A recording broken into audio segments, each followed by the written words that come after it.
My name is Mason, I am 28 years old, and I never thought my own sister would steal my identity and drain my savings account. What hurt even more was watching my parents take her side when the truth came out. I had always been the responsible one, the one who played by the rules, while my sister Amanda got away with everything. But when she committed bank fraud against me, I had to draw the line somewhere. Before I dive into how my sister destroyed my trust and my parents broke my heart, let me know where you are watching from and hit that subscribe button if you want more stories about family betrayal and finding the strength to stand up for yourself. Growing up in suburban Chicago, our family looked normal from the outside. My dad Richard worked as an engineer, Mom Donna was an elementary school teacher, and we lived in a comfortable 4-bedroom house with a fenced backyard. But beneath that perfect family portrait lay a complicated dynamic that would eventually tear us apart. From my earliest memories, there was always a clear difference in how my parents treated Amanda and me. When I was 8 and she was 5, I accidentally broke a vase while playing catch in the house with a neighborhood friend. I was grounded for 2 weeks and had to do extra chores to pay for the replacement. A year later, when Amanda deliberately threw her toy at our new television because Mom wouldn't let her watch her favorite show, my parents simply said, "She's just expressing herself," and bought a new TV without any consequences for her. This pattern continued throughout our childhood. I was expected to maintain straight A's, while Amanda's C grades were celebrated as trying her best. When I wanted to join the basketball team in high school, I had to maintain my grades and get a weekend job to help pay for equipment. When Amanda wanted horse riding lessons, something far more expensive, my parents readily agreed and even drove her an hour each way twice a week for lessons. "Mason is just naturally more responsible," my mother would tell relatives when they noticed the difference. "Amanda needs more encouragement." That encouragement translated to zero accountability, and a sister who learned early that rules simply didn't apply to her. Despite this, I kept my head down and worked hard. I earned a partial scholarship to University of Illinois for computer science, working 2 part-time jobs to cover the rest of my expenses. I graduated with honors and landed a position at a growing tech company in Chicago. By 28, I had been promoted twice and was earning a comfortable salary that allowed me to rent a nice 1-bedroom apartment downtown and build a decent savings account. I was even planning to buy my own place within the next year. Amanda's path took a different direction. She attended 3 different colleges over 6 years, never completing a degree. Each time, my parents paid her tuition and living expenses, only for Amanda to decide the program wasn't right for her before dropping out. She drifted between retail jobs, waitressing gigs, and unemployment, never staying anywhere longer than a few months.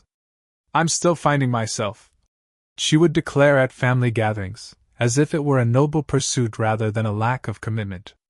My parents nodded appreciatively while I bit my tongue. Every few months, like clockwork, Amanda would face some financial crisis. Her car broke down. Her roommate moved out suddenly, leaving her with the full rent. She had an unexpected medical bill. Each time, my parents would bail her out, sometimes dipping into their retirement savings to do so. When I suggested once that maybe Amanda needed to learn financial responsibility, my father's face turned red with anger. "Family takes care of family, Mason. Period. When you have a sister, you'll understand." But I did understand family. I understood that I called my parents every Sunday without fail. That I came home for every holiday and brought thoughtful gifts. That I helped my dad install a new water heater when theirs broke and stayed up all night with my mom when she had a cancer scare and couldn't sleep from worry. I understood family as responsibility, reciprocity, and respect, while they seemed to define it as enabling Amanda's worst behaviors. As the years passed, I tried to maintain a relationship with my sister despite our differences. When she texted asking to meet for coffee, I would rearrange my schedule to make it happen, only for her to cancel last minute half the time. When she needed help moving to yet another apartment after another fallout with another roommate, I would show up with my SUV and spend my Saturday carrying her belongings. I tried to be the bigger person, to maintain family connections despite the uneven dynamics. By the time I turned 28, I had somewhat made peace with our family's situation. I maintained boundaries by keeping certain details of my life private from my family, especially my finances. I had just received another promotion at work and had put away almost $40,000 toward a down payment on a condo. I was dating someone new named Melissa who worked as a graphic designer, and for the first time in years, I felt my life was exactly where I wanted it to be. Then Amanda called saying she wanted to reconnect. She was turning 25 and claimed she was finally ready to get her act together. Against my better judgment but hoping for genuine change, I invited her over to my apartment for dinner the following weekend. That decision would end up costing me far more than the price of takeout. Amanda showed up at my door on a Friday evening in October, looking more put together than I had seen her in years. Her normally disheveled blonde hair was neatly styled, she wore what appeared to be new clothes, and she greeted me with a warm hug and a bottle of my favorite wine. "Your place is amazing," she gushed, walking around my apartment with wide eyes. "You really have your life together, don't you? I'm proud of you, big brother." The compliment caught me off guard. Amanda rarely acknowledged my accomplishments, usually preferring to change the subject to her own dramas whenever the conversation shifted to my career or personal successes. The sincerity in her voice made me lower my guard, something I would later regret. We ordered Thai food and spent the evening catching up. Amanda claimed she was applying for office jobs and thinking about finishing her degree online. She asked detailed questions about my work, my apartment, and even my savings plan for buying property. At the time, I interpreted her interest as a sign of maturity, that she was finally looking to follow a more stable path. "I want what you have, Mason," she said, gesturing around my apartment. "The stability, the independence. I'm tired of always being broke and asking Mom and Dad for help." "That's great, Amanda," I replied, genuinely hopeful. "You know I'm always here if you need advice or help with job applications." As the evening wore on, Amanda excused herself to use the bathroom several times. On her third trip, I noticed she had been gone for almost 15 minutes. When she finally returned, she explained she wasn't feeling well. Later, I would realize she had been snooping through my home office. Another red flag I missed was when she offered to get the mail when we heard the mail carrier in the hallway. "I'll grab it, I need to stretch my legs anyway," she insisted. She returned with my mail, which she placed on the kitchen counter rather than handing it directly to me. I thought nothing of it at the time. We parted with another hug, and Amanda promised to stay in better touch. "Family is everything," she said as she left, in an eerie echo of our father's frequent refrain. 3 weeks later, I was reviewing my bank statements when I noticed a charge I didn't recognize. It was small, just $37 at a gas station I never visited on the other side of town. I called my bank to report the suspicious activity, and they informed me there had been several small charges from various locations over the past 2 weeks. None large enough to trigger fraud alerts, but together they added up to nearly $300. The bank temporarily froze my card and issued a new one. When I asked how someone could have accessed my account, they explained it could have been a data breach or someone with access to my card information. A sick feeling settled in my stomach as I remembered Amanda's unusually long bathroom breaks and her interest in my mail, which likely included bank statements. I called Amanda directly, giving her a chance to come clean. When I mentioned the fraudulent charges, she initially expressed shock and concern. But when I calmly stated that the timing coincided exactly with her visit to my apartment, her tone changed. "Are you accusing me of stealing from you?" she demanded, her voice rising with indignation. "After everything our family has done for you?" "Amanda, I'm not accusing you of anything. I'm just trying to understand what happened," I said, keeping my voice level despite her outburst. "The bank said someone physically used my card number. I haven't lost my card, and these charges started right after your visit." The line went quiet for a moment, then I heard muffled sobbing. "I'm sorry," she finally whispered. "I was desperate. My landlord was threatening to evict me, and Mom and Dad said they couldn't help this time. Despite my disappointment, I felt a small measure of relief at her honesty. We talked for over an hour, with Amanda alternating between tearful apologies and promises to pay me back every cent. She begged me not to tell our parents, insisting this was a one-time mistake born of desperation. "I'll get a job this week, I promise. I'll pay you back in installments. Please, Mason, don't tell Mom and Dad. They'll never forgive me, and I'm really trying to change." Against my better judgment, I agreed to give her a chance. We set up a payment plan where she would send me $50 every week until the debt was repaid. I even offered to help her create a budget and search for job openings. "You're the best brother anyone could ask for," she said before hanging up. "I'll make this right. I promise." To test the waters with my parents, I casually mentioned during our next phone call that Amanda had visited and seemed to be struggling financially. My mother immediately became defensive. "She's trying her best, Mason. Not everyone can have everything fall into place like you did." My father chimed in from the extension phone. "Your sister is a creative spirit. The conventional path isn't for everyone." Their dismissive response reinforced my decision to handle the situation directly with Amanda.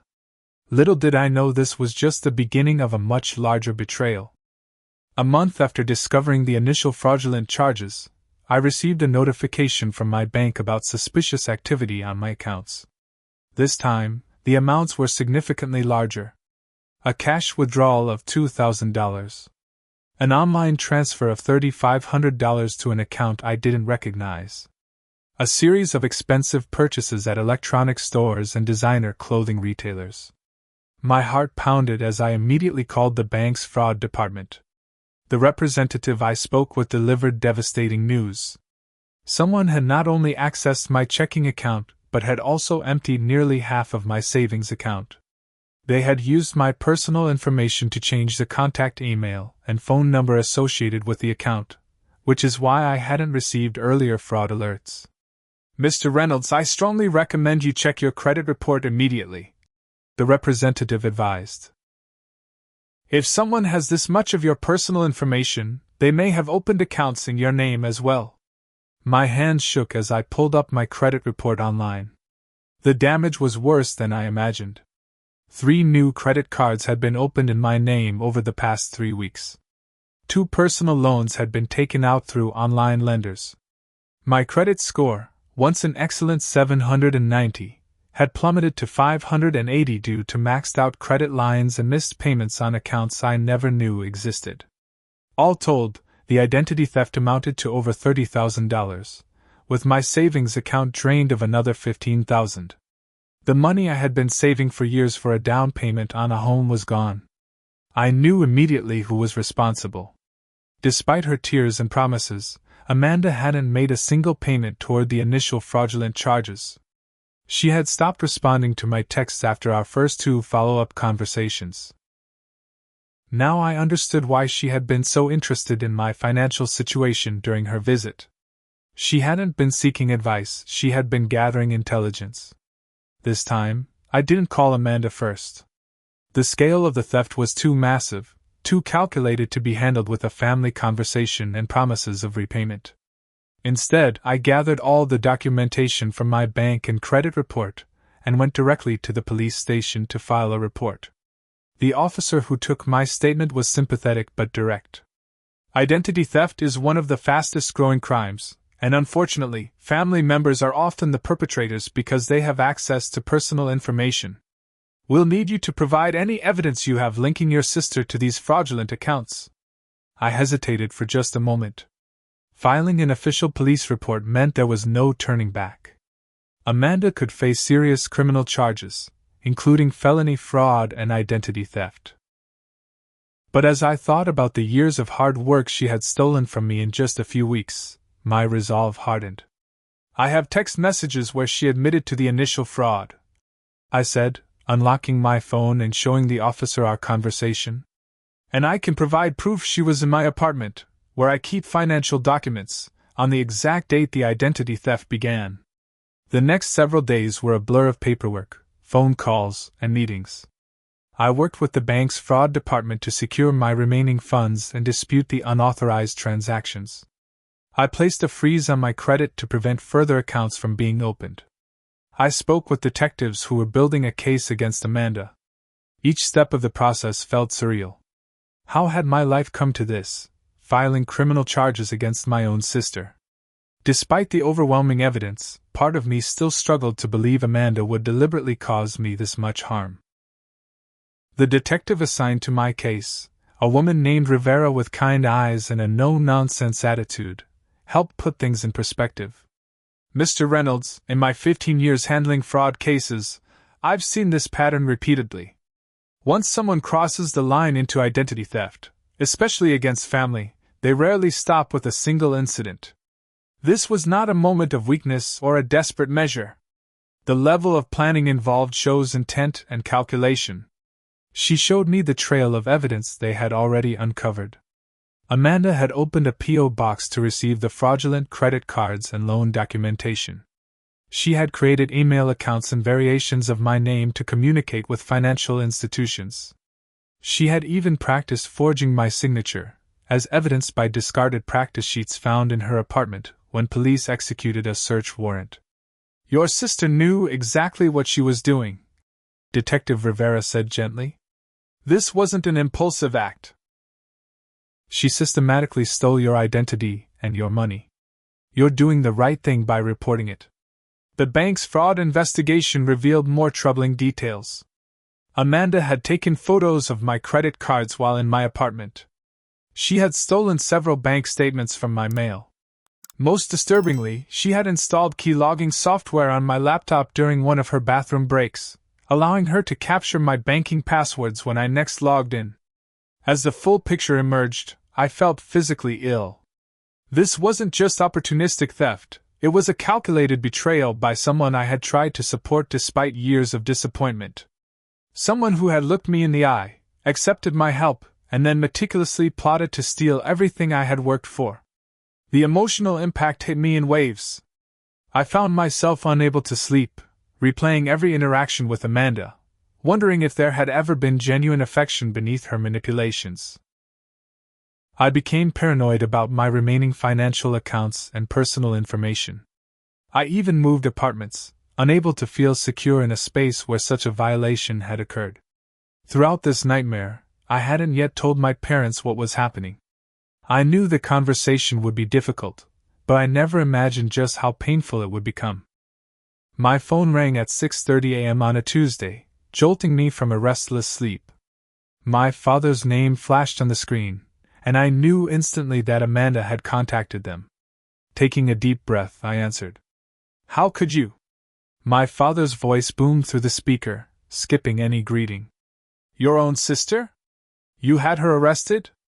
Amanda hadn't been arrested yet, just questioned by detectives, but I didn't bother correcting him. Dad, she stole over $45,000 from me. She committed identity theft and fraud.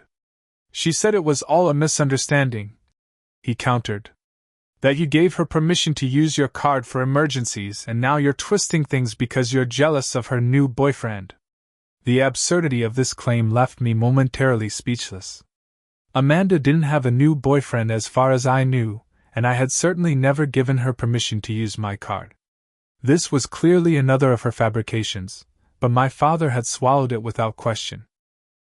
That's completely false, I finally managed. I have evidence, Dad. The police have evidence. She admitted to the initial theft in text messages. We don't involve the police in family matters, he shouted, his voice shaking with anger. We handle things privately, like adults. Your mother is in tears. Is that what you wanted? In the background, I could hear my mother's muffled sobs and her voice asking for the phone. When she came on the line, her words cut deeper than my father's anger. Mason, how could you do this to your little sister? To us? What will people think when they hear our daughter has been accused of a crime? Did you even consider how this would affect us? The realization that their primary concern was their reputation rather than the fact that their daughter had committed a serious crime against their son was like a physical blow. Mom, Amanda stole my identity. She drained my savings account. She took out loans in my name. This isn't a misunderstanding or a family squabble. It's a felony. There must be another explanation, she insisted. Amanda would never do something like that. She said you're exaggerating because you're angry about something else. No matter what evidence or details I provided, my parents had already decided on their version of reality, one where Amanda was incapable of such actions and I was overreacting to a simple misunderstanding. The conversation ended with my mother in tears and my father demanding I drop the charges immediately, if I ever wanted to be part of the family again. 3 days later, they insisted on a family dinner to sort things out. Against the advice of Detective Rivera, who warned me that Amanda might try to manipulate the situation or pressure me to withdraw my complaint, I agreed to meet at my parents' house. The tension was palpable from the moment I arrived. My father barely looked at me, while my mother hugged me stiffly before turning her attention back to Amanda, who sat at the kitchen table looking fragile and tearful. "We're all here now," my father announced once we were seated. "Mason, your sister has something she wants to say." Amanda looked up with red-rimmed eyes. "I'm so sorry for any misunderstanding between us," she began, carefully avoiding any specific admission of guilt. "I never meant to hurt you. I thought you were okay with helping me out financially since Mom and Dad have done so much for you over the years." I stared at her in disbelief. "Helping you out? Amanda, you stole $45,000 and destroyed my credit score. That's not helping you out. That's theft. See how he twists everything?" Amanda turned to our parents, tears flowing on command. "I borrowed some money, yes, but I was going to pay it back. And now he's trying to send me to jail." My mother rushed to her side, putting an arm around her shoulders. "Nobody is going to jail, sweetheart. Mason is going to fix this, aren't you, Mason?" The united front they presented made it clear this dinner wasn't about resolving the situation, or hearing my side. It was an ambush designed to pressure me into dropping the charges. "There's nothing to fix," I said firmly. "Amanda committed fraud. The banks have confirmed it. The police have evidence. This isn't going away because you want it to." My father slammed his hand on the table. "Family protects family. We don't call the cops on each other, no matter what. That's not how we raised you. You raised me to be honest and responsible," I countered. "To work hard for what I want and respect other people's property. Apparently, you taught Amanda different lessons. Your sister has always been sensitive," my mother interjected. "She needs support, not punishment. What about my needs?" I asked, my voice rising despite my efforts to stay calm. "I'm the victim here. My savings are gone. My credit is ruined. Don't I deserve support too?" My question hung in the air for a moment before Amanda launched into another tearful monologue about her struggles, her financial pressures, and how she had only taken a little money that she fully intended to repay. As she spoke, I saw my parents nodding sympathetically, completely accepting her version of events despite its stark contrast with the documented evidence. The realization hit me with crushing clarity. In their eyes, Amanda would always be the victim, always deserving of protection and forgiveness, regardless of her actions. And I would always be expected to sacrifice my own well-being to maintain this family dynamic. When I tried one last time to explain the severity of Amanda's actions, showing them the credit report on my phone, my father shut me down. "Enough with your charts and numbers. This is your sister we're talking about. Blood. Family. If you go through with these charges, if you let your sister get a criminal record over money, you're no son of mine." I looked from his flushed, angry face to my mother's tearful one, to Amanda's perfectly calibrated expression of victimhood. In that moment, I knew that no evidence, no logical argument, no appeal to fairness would ever break through their perception. "I'm sorry you feel that way," I said quietly, standing up from the table. "But I'm not dropping the charges. What Amanda did was criminal, and there have to be consequences." As I walked toward the door, my mother called after me. "How could you do this to your sister? To us? After everything we've done for you?" I paused at the threshold, A lifetime of unspoken truths on the tip of my tongue. But I simply said, I'm protecting myself, since it's clear no one else in this family will. Goodbye. The drive home from my parents' house that night was the longest 30 minutes of my life. In the weeks following the disastrous family dinner, the situation deteriorated further. My parents initiated a campaign of pressure and guilt that would have been impressive if it wasn't so painful to experience. They called multiple times daily, leaving voicemails that alternated between my father's angry demands and my mother's tearful pleas. Your sister might go to prison because of you, one message said. How will you live with yourself? Extended family members I rarely spoke with suddenly contacted me with concerns. We hear there's trouble between you and Amanda, my Aunt Susan texted. Family disagreements should stay private. Your poor parents are devastated. It became clear that Amanda and my parents were contacting everyone in our family with their version of events, casting me as vindictive and unreasonable while minimizing Amanda's actions too. Borrowing money without permission. The isolation would have been unbearable if not for my close friends who rallied around me. My best friend Mark invited me to stay with him when I couldn't face another night alone with my thoughts in my new apartment. My girlfriend Melissa accompanied me to meetings with the bank and offered unwavering support. My coworkers covered for me on days when the stress became overwhelming. You're doing the right thing, Mark assured me during a particularly difficult evening after my mother had called 8 times in 2 hours. They're trying to make you feel crazy for having a normal reaction to being stolen from. Meanwhile, the legal process continued its steady march forward. Detective Rivera kept me updated on developments in the case. The evidence against Amanda was substantial and growing. The prosecutor had decided to pursue felony charges for identity theft, bank fraud, and grand larceny. Based on the documentation and your sister's prior behavior, we believe we have a very strong case, the prosecutor told me during our first meeting. But I should prepare you, your testimony will be crucial, and cross-examination may be difficult given the family connection. The thought of testifying against Amanda in court made my stomach churn, but I remained resolute. This wasn't about revenge.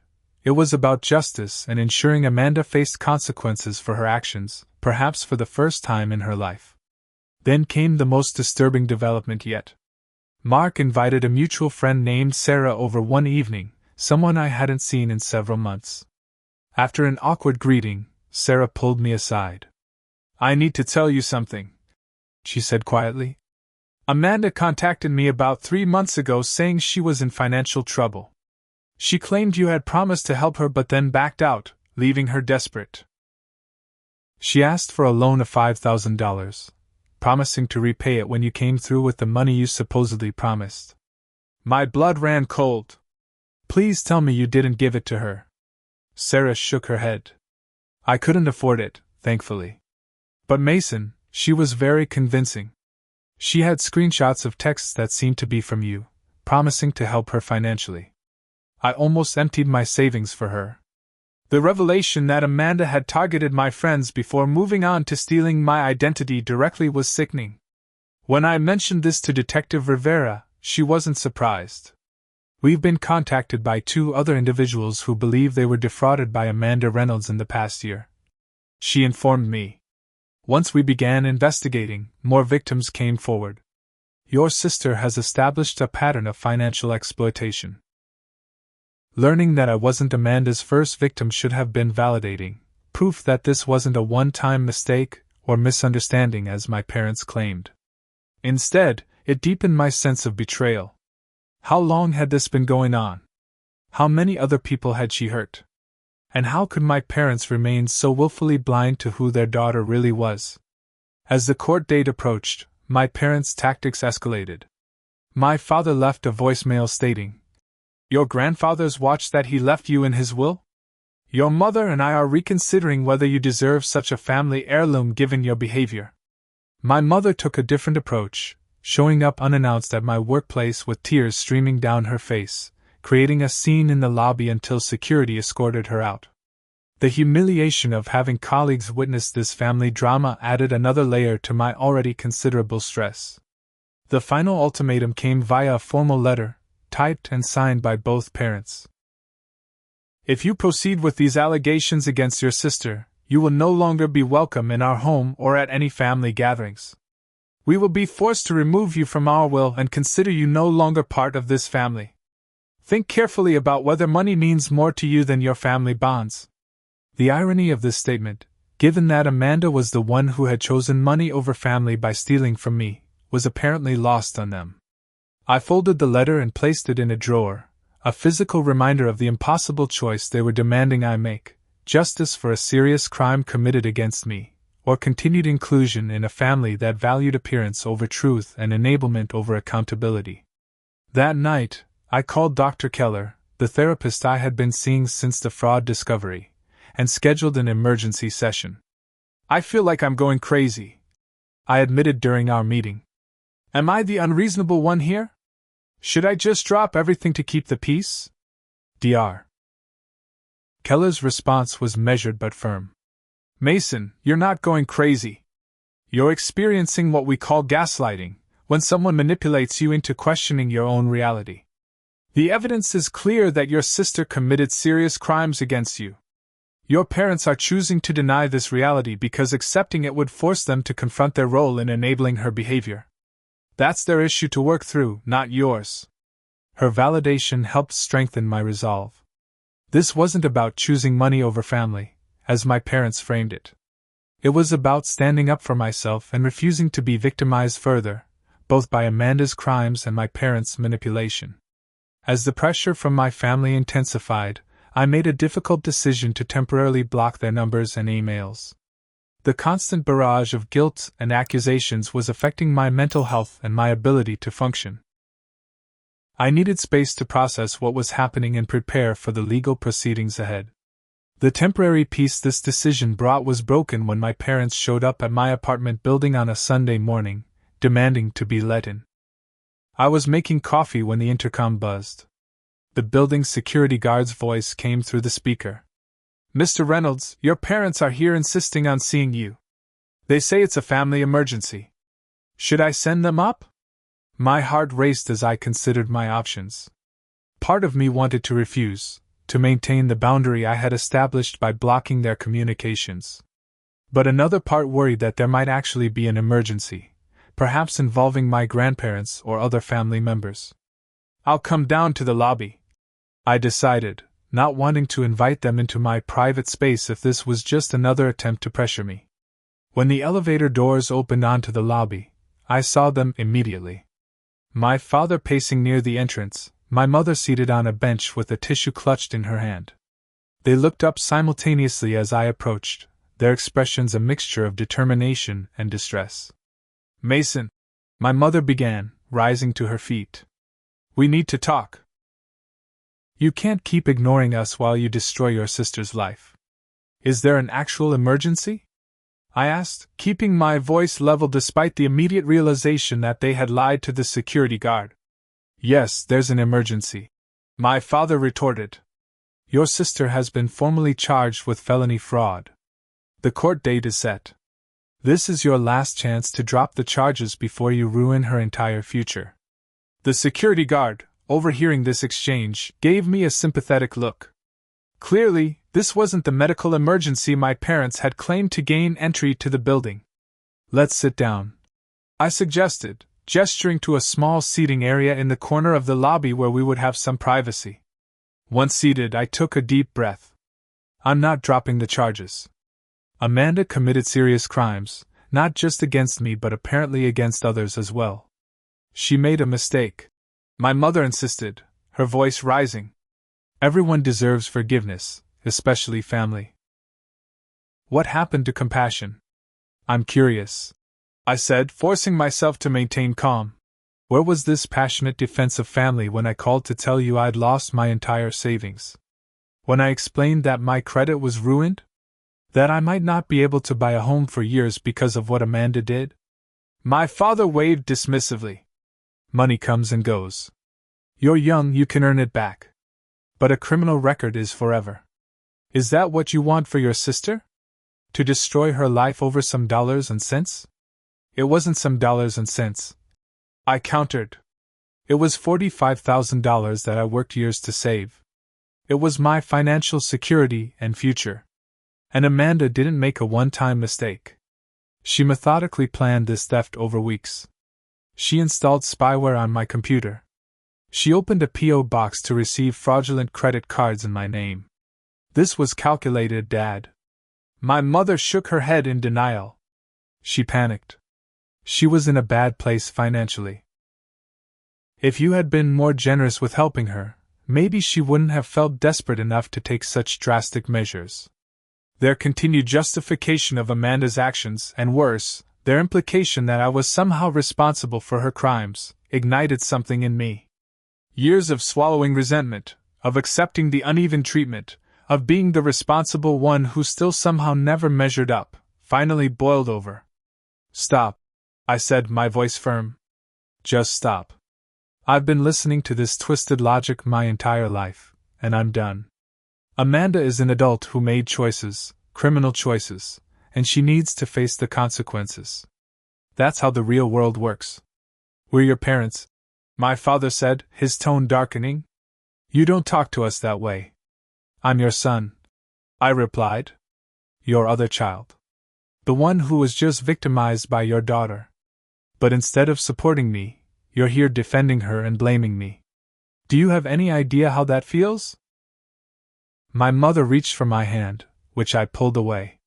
Mason, we love both our children. But Amanda needs us more right now. She's fragile. She's manipulative, I corrected. And you're enabling her, just like you always have. Every time you bail her out, every time you shield her from consequences, you're ensuring she'll never change. My father's face flushed with anger. We didn't raise you to be so cold, so unforgiving. Family stands by family, no matter what. Something inside me snapped at those words, the final straw after weeks of pressure and a lifetime of double standards. No, Dad. Family doesn't steal from family.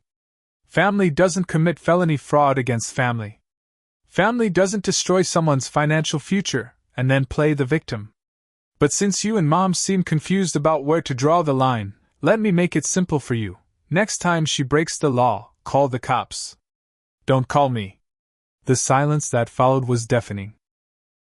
My mother's mouth opened in shock, while my father's face transformed from anger to something closer to disbelief. You don't mean that, my mother finally whispered. I do, I said, suddenly feeling lighter than I had in weeks. I've spent my entire life trying to earn the same unconditional support you've always given Amanda freely. I'm done trying. I'm going to respect myself enough to walk away from people who can't see my worth, even if those people are my parents. I stood up, signaling the end of our conversation. I'm not dropping the charges. Amanda will face the legal consequences of her actions.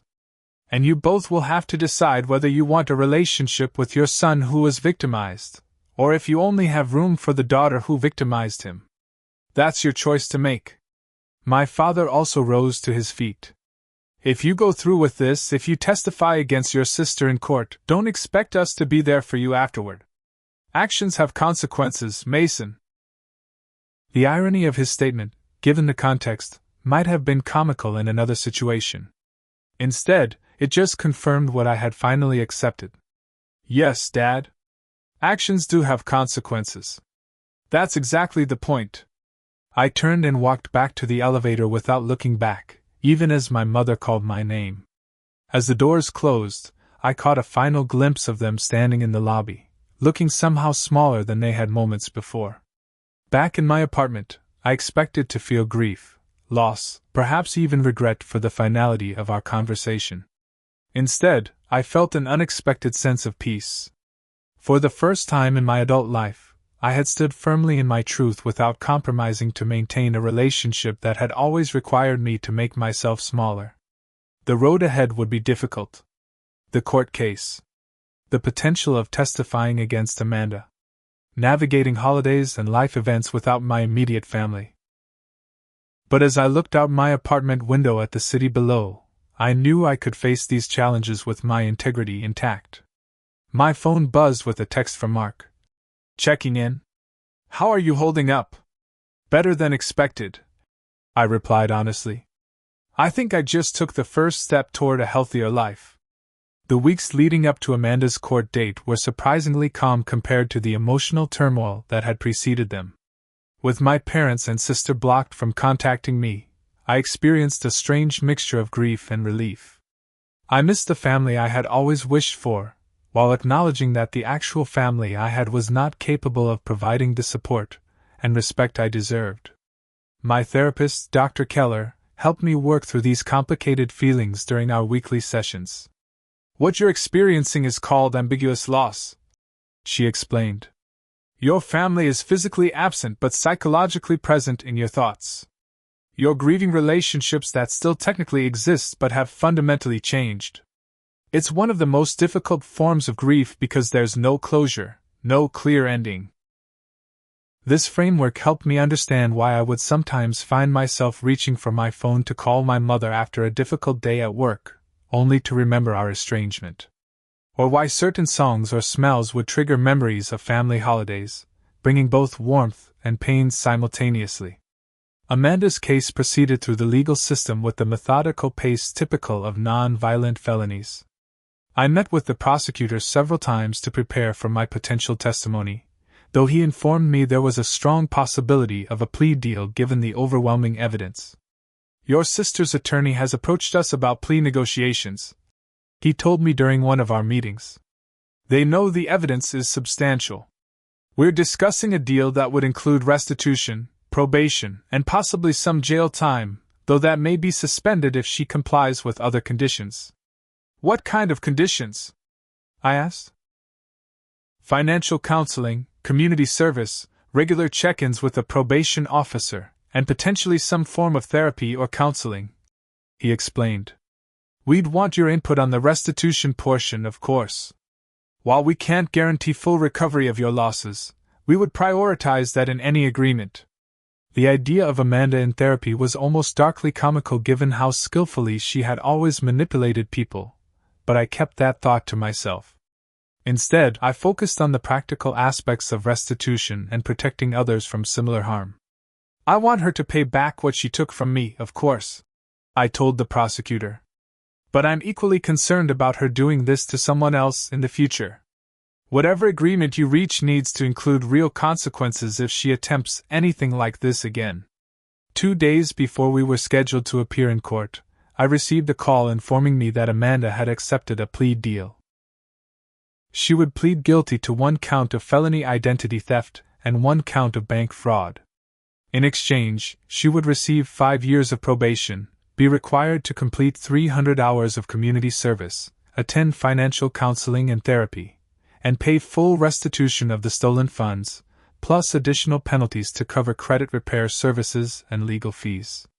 Most importantly, the agreement included a provision that any violation of probation or failure to make regular restitution payments would result in an immediate 18-month jail sentence. It's a fair outcome, the prosecutor assured me. She'll have a felony record, which carries its own consequences for employment and housing, but she has the opportunity to make amends and rehabilitate herself if she chooses to take responsibility seriously. I felt a complex mixture of emotions upon hearing the news. Relief that I wouldn't have to testify against my sister in open court. Satisfaction that there would be real consequences for her actions. Lingering sadness that it had come to this at all. But mostly, I felt ready to close this chapter and focus on rebuilding my life. The financial recovery process was slow but steady. The fraud alerts and investigations had prevented some of the fraudulent credit cards from being fully processed, limiting the damage somewhat. With the official police report and court documents, I was able to work with credit bureaus to remove the fraudulent accounts from my record, though my credit score would take time to recover fully. The first restitution payment arrived 3 months after Amanda's sentencing, a check for $2,000 processed through the court system. Seeing the money deposited into my account brought less satisfaction than I had anticipated. No amount of repayment could restore the sense of security and trust that had been shattered. Rebuilding my life meant more than just financial recovery. It meant creating new traditions and support systems to replace what I had lost. Mark and his wife invited me to their family Thanksgiving. My girlfriend Melissa and I spent Christmas volunteering at a local shelter before exchanging gifts in my apartment. I joined a support group for victims of identity theft, finding unexpected comfort in the stories of others who understood the unique violation of having one's identity stolen. 6 months after the court case concluded, I received an unexpected text from my Aunt Carol, my mother's sister who had always been somewhat of an outsider in the family herself. "I heard what happened with Amanda," she wrote. "I wanted you to know I think you did the right thing, and I'm sorry for what you've been through. If you're open to it, I'd love to meet for coffee sometime." That coffee meeting turned into a monthly tradition, and through Aunt Carol, I occasionally received news of my parents and sister. Amanda had moved back in with my parents and was working part-time at a retail store while making minimal restitution payments. My parents had told extended family members that I had chosen money over family, and rarely mentioned me anymore. "Your mother asks about you sometimes, when your father isn't around," Aunt Carol confided during one of our meetings. "I think she misses you but doesn't know how to bridge the gap without admitting they were wrong." A part of me hoped for eventual reconciliation, for my parents to recognize the injustice of their response and reach out with genuine understanding. But I had learned to live without that expectation, to build a fulfilling life regardless of whether that reconciliation ever came. Nearly a year after the confrontation in my apartment lobby, I received a text message from a number I didn't recognize. "Mason, it's Dad. Got a new phone. Your mother and I have been doing some thinking. Wondering if you might be open to talking sometime." The message was neither an apology nor an admission, but it was an opening, a small crack in the wall that had been built between us.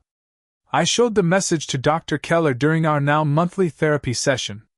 "What do you want to do?" she asked. "I'm not sure," I admitted. "Part of me wants to reconnect, to see if there's any possibility of a healthier relationship. Another part is afraid of being hurt again, of having my boundaries disrespected." "Those are valid concerns," she acknowledged. "Remember that you get to set the terms of any relationship in your life. If you choose to respond, you can start small, with clear boundaries, and see how they respect those boundaries before investing more emotionally." After careful consideration, I sent a brief reply. I would be open to coffee sometime. Just to talk. No promises, no expectations, but a willingness to see if there was any path forward. Whether that path would lead to meaningful reconciliation or simply provide the closure I hadn't received during our last encounter remained to be seen. But the fact that I could consider it without anxiety or desperate need for their approval marked how far I had come. The experience with Amanda and my parents had forced me to rebuild not just my finances but my entire understanding of family, boundaries, and self-worth. I had learned that sometimes the most loving thing you can do for yourself is to walk away from those who cannot respect you, even when those people share your blood. Blood doesn't entitle someone to steal your money or your peace. Sometimes the hardest but most necessary thing is to say, "No more," to those who refuse to respect you, even when they're family.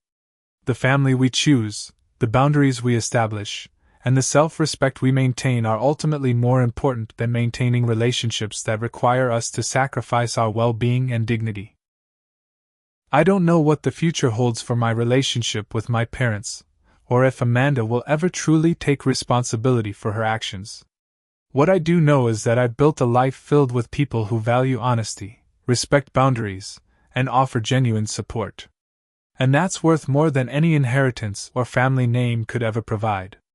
If you've ever had to make the difficult choice between family loyalty and self-respect, I hope my story helps you feel less alone. Sometimes the bravest thing we can do is stand up for ourselves, even when those we love cannot stand with us. Have you ever experienced something similar? Let me know in the comments below. And if this story resonated with you, please hit like and subscribe for more real stories about setting boundaries and finding strength through difficult times. Thank you for listening, and remember, you deserve respect, especially from those who claim to love you.